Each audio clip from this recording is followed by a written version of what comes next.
99% of small businesses, medium-sized businesses, have sales prevention departments. And they have salesmen and saleswomen who deserve to starve. Michael McLean, brassballsvideos.com. I am an ex-professional hockey coach, ex-amateur championship hockey coach, turned 8-figure entrepreneur. I'm a husband, a father, and a small business owner just like you. If you would like to download a free copy of my brand new book, 5 Ways to Unfuck Your Life in the Next 30 Days, click on the link below, brassballsvideos.com. A word of warning about that book. I wrote this book about 3 months ago. It's only 22 pages. You can read it in 10 or 15 minutes. But this book is not every entrepreneur's cup of whiskey. I wrote this book for champions, not for chumps, for winners, not for whiners. If that's your cup of Earl Grey, great. If it's not, that's perfectly okay as well. So I got to tell you a story of how the sales prevention team at a Cadillac dealership just saved yours relentless, myself, $140,000 of money that was burning a hole in my pocket. I was looking to spend, and they made it easy. Like most of these tomato can salespeople, they made it easy for me to say no. And these salespeople, these sales managers, whatever you want to call them, they're certainly not sales professionals, and they haunt almost every business. They literally deserve to starve.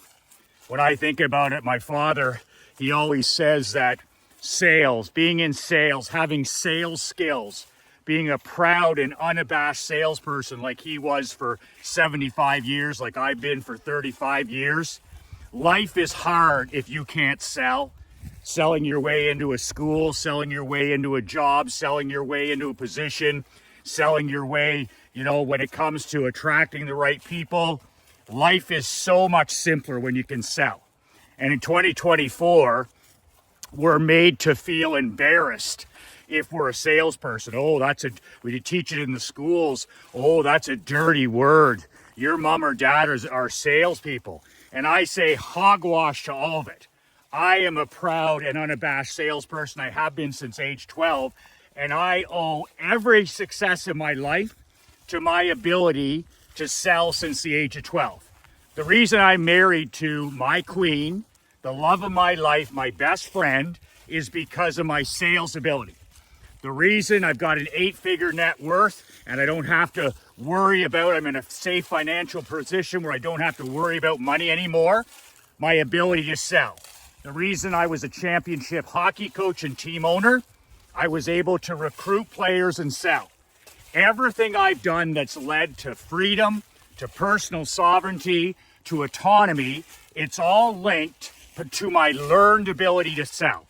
Oh, Michael, you know how to sell because your grandfather was an entrepreneur, your dad was an entrepreneur. Hogwash and horseshit to all of it.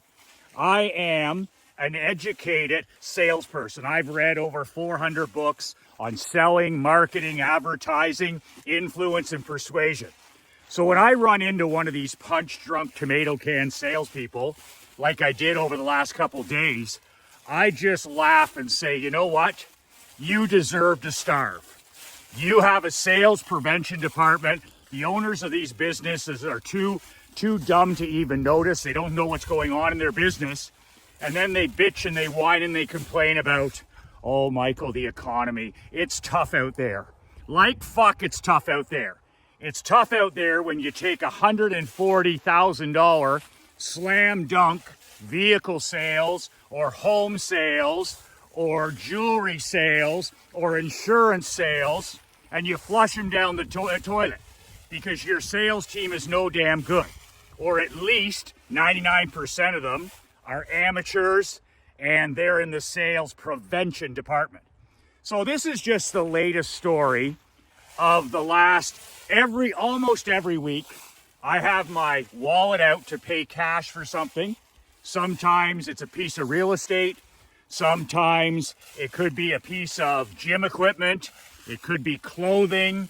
It could be suits. It could be a vehicle. It could, whatever it is. And because of the sales prevention department, because of lousy, lazy, and incompetent salesmanship, I'm in a position where it's easy to say no. I didn't really need that house. I didn't really need that hot tub. I didn't really need that motorcycle. I didn't really need those clothes. I didn't really need that $140,000 Escalade. So here in socialist Canada, a brand new Cadillac Escalade, which I drive, always have driven for the last, since I was dirt poor in the last 15 years. The first real vehicle I bought when I made any money was a Cadillac Platinum Edition. And I've had one over and over again. This would be my fourth one in the last 20 years. So I'm one of those clients where every 4 or 5 years I'm going to come and I'm going to get a black premium edition Escalade. That's it. It's very simple. Black Platinum Edition, the highest one. I'm going to pay for cash, and that's your deal. I don't need anything special. I don't need to lease. I don't need to finance. I don't need to be sold on anything. This is the vehicle I like every 4 and 5 years. So I mentioned this to an ally of mine. She actually bought my book a couple years ago, and she was the top salesperson at this exact Cadillac dealership about 10 years ago. Now she has her own entrepreneurship business. She's into investment and real estate, so she moved on. But she was the #1 salesperson at this small town Cadillac dealership. And I mentioned to her when we were talking about some marketing and advertising the other day, I said, before we head to Naples, I think it's time for me to upgrade and get a new Escalade. I don't want any problems in Florida. I've had this one for 5 years. I'm just going to get another one, and that's it. So she said, I'm going to call the dealership, and there's a guy there who you can talk to, and she's trying to help out this guy. And the reason she's trying to help out this guy is because he's at the bottom of the ladder. He's at the bottom of the totem pole in front of sales. And she actually made the mistake of saying, this guy could really use the sale. And it was red flag right there, and I should have said to her, no, I don't deal with people that won't sell and can't sell. But I said to her, whatever. I said, I'm leaving on Friday. I'm busy this week, but if he calls me and he has the vehicle, it's a done deal for cash. So this guy calls me 3 days ago, and I'm leaving for my mastermind next week in Orlando. So it's got to be a clean and quick deal. And you got to know who you're talking to, right? Like when I was in sales, I knew who I was talking to. I knew their family history, their financial history. I knew what they liked, what they disliked, how they liked to be communicated with, because I was a pro. This guy phones me up first of all, and he calls me by my wrong name. So is there a worse way for a first impression than to call somebody? So I go by Michael, and everybody calls me Michael. It's like Michael Jordan. It's not Mike Jordan, and it's not Mike McLean. It's Michael Jordan. So this guy identifies himself right off the bat as a punch-drunk tomato can. So I'm like, he calls me on my cell phone unannounced.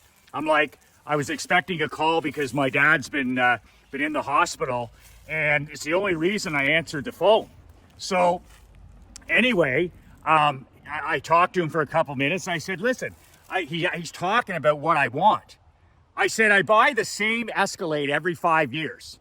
I want the Platinum, the top edition, whatever it's called, black, and I want employee pricing because I know it's available once a year, and I want to trade in my vehicle. It's a cash deal, and that's it. He goes, oh, okay. Didn't even know my buying history. Absolute meathead. And then he's talking to me. He says, well, we have one of those black top of the line on the lot, and then he starts to unsell it.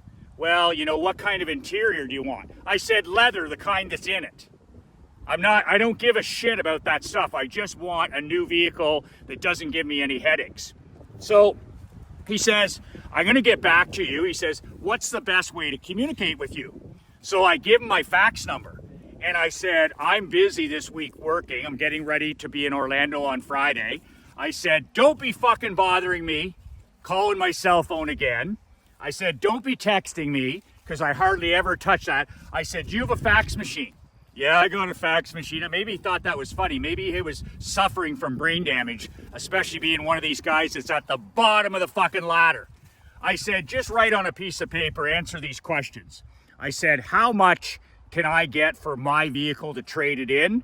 And employee pricing is to the end of October. Just tell me what the nut is. I don't need the discounts and the environmental tax. How much is it going to cost me, and how much are you going to give me for my vehicle? And I'm going to probably buy it. Well, that was the last fucking time I heard from that guy. This is 3 days ago. The last time. So I'm sitting here 2 days ago, last night, and this girl says to me, she's the person who referred him. She said, "Are you getting a new Escalade?" I said, "I don't know." I said, "It's pretty hard to tell." I said, "It's been complete crickets since I asked him a simple question 48, almost 72 hours ago." So she said, "Well, let me check it out." So she calls the dealership because this makes her look bad. She's trying to help a loser be a winner. Losers aren't winners and winners aren't losers. And she figures out, she sees that the guy actually, didn't work yesterday, and he handed my account off to the manager, who's a dud as well. If you have a sales prevention company, you're a dud as well. And this $140,000 cash sale just evaporates because the salesman she was trying to help, and he's going to get that commission from me, he had to go to his daughter's track meet.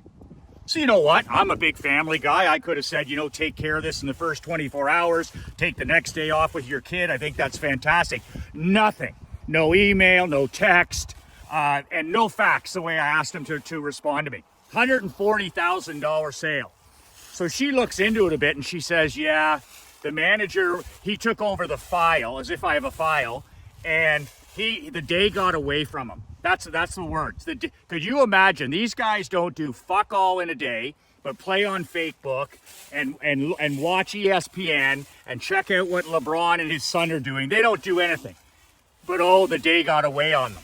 Like, this is a small town of 6,000 people in the not so great north that we live in. You sell a lot of platinum Cadillacs in a day for cash? No, you probably don't. So like the great Jim Rome said, talk about majoring in minor things. Majoring in minor things, the day got away. I could have sold that Cadillac in 3 minutes. I would have driven it here. I would have got me to sign off on it, and I would have driven my old vehicle back, and I would have been faxed. I would have faxed, and then I would have driven to your house and closed the $140,000 deal, because a buyer is a buyer is a buyer. But no. So last night, I'm long lost. I don't really need a truck. My truck is paid for. It runs beautifully. It's not here in the winter anymore. It's in Naples, so it's not getting, it's not in the snow, the wind, and the salt. So I can get another 5 years, and I don't need a new truck. I need a new truck like I need a seventh property, real estate property. I don't need it. I need it like it's just something that I was thinking about. But these guys, these clowns, made it easy for me to what? Say no. They made it easy for me to, the sales prevention department made it easy. No follow-up, nothing. So then I tell her last night, I said, forget it. I'm going to put the 140 grand back in my pocket. I said, that buys a lot of tires and a lot of brakes if anything goes wrong with this thing in the next year or two. So I send a quick message to the guy, and I say, by the way, I'm keeping my vehicle. I'm not interested, and that's it. So instead of grabbing his balls and coming at me today, because I'm still here, and saying, Michael, I'm sorry about the mix-up, but here's what we can give you for your truck. Here's what we're going to give you a nice discount on this, and making it happen. Oh, no. The guy replies to my message this morning and says, "Oh, that's great, Michael, that you're not buying from us. Cheers." What fucking age are you? You're in your fucking 40s. You're a family man. You're supposed to be a salesperson. You're working for a Cadillac dealership, and you send a goofy, mentally ill text that says, cheers. Cheers? I don't even drink. Cheers? Like, could you not know your audience any less? Cheers. The only thing he didn't call me by the wrong name, but he didn't call me dude. He should have called me dude. So losers aren't winners. I told my referring friend, winners aren't losers, losers aren't winners. This guy's at the bottom. This dealership's probably at the bottom. And by the way, I'll take in a year or two, I'll take my dealership to the city and I'll pay my 140 grand. That's how much one of these beasts costs in Canada, in Justin Trudeau's socialist Canada. But nonetheless, I like an Escalade. It's a safe vehicle. I got hit by a drunk driver back in 2018, and the police officer, my friend, said, Michael, he said, this Cadillac, I can't guarantee it saved your life. Got hit, sideswiped on the way to a game by a drunk driver at 6 o'clock at night. But he said, it sure as fuck didn't hurt. He said, this drunk guy, it would have been a hit and run, except I folded up that guy's car. He says his car is an accordion. He says the only reason he's even breathing is because he was so high and so drunk. But he said the Escalade, man, on these Canadian roads, he says it certainly is one of the best vehicles for safety. So I just go with it. Anyways, what about your business? Do you have any of these punch-drunk tomato cans working for you that text or don't do their research or don't read books, or they don't follow up by fax and by FedEx and all this kind of stuff? And then you don't know what the hell's going on. And this is why you mystery shop your business. If you're a dentist, a chiropractor, a real estate agent, a candlestick maker, you own a golf course, whatever it is you do, retail, brick and mortar, whether it's your consulting company, do you have somebody that mystery shops your business? I always do. I always did at the barber shop. I always did with my other insurance brokerage. People that call in and pretend, so that I can check the way the phones are being ran. I can check my service team, my sales team. Plus the fact I'm running meetings every week. I'm recording every phone call. We're listening to them every week, because I want these people to know that they're all on probation and that I'm watching and I'm listening. And that's how we're number one in the country in insurance, and number one in the entire country in barbershop business. Pretty simple. They knew that I meant business, and I didn't tolerate sales prevention, and I didn't tolerate amateurs in sales. Sales is the most noble profession. It's the most patriotic, and it's the most moralistic, especially if you have something that can help people. If you have something that you believe in and you don't sell it, you're doing a disservice. You're not helping anybody. The economy needs the business, you need the business, and the person needed the solution. And you didn't give it to them because you're not a pro. So I could go on and on. I mean, there's been, in the last couple of years, I put $1 million back in my pocket. I told my wife, Krista, where I'm happy that it's back in my pocket. I didn't need that investment. I didn't need that product. I didn't need that suit. I didn't need that car. I didn't need that. Whatever it is, it's just harder and harder to spend your money now, because almost every business is inflicted with the cancer of a sales prevention team. I'd love to hear your stories about the latest sales prevention experience for you, online or offline, in the comments below. I like writing about them in my newsletter and upcoming books, because you know what? At our point, we don't need to have any of this stuff. I don't care whether I have a new vehicle. I don't care whether I have an ATV or a bigger boat. I have all those things. But when they make it next to impossible to give money to buy something, I just give them the vitamin N. No, I don't reward incompetence. And like I say, whether you think it's harsh or not, most salespeople are losers, most salespeople are amateurs, and most salespeople in 2024 deserve to starve. 2 words that changed my life, 2 words that can change yours. Be relentless.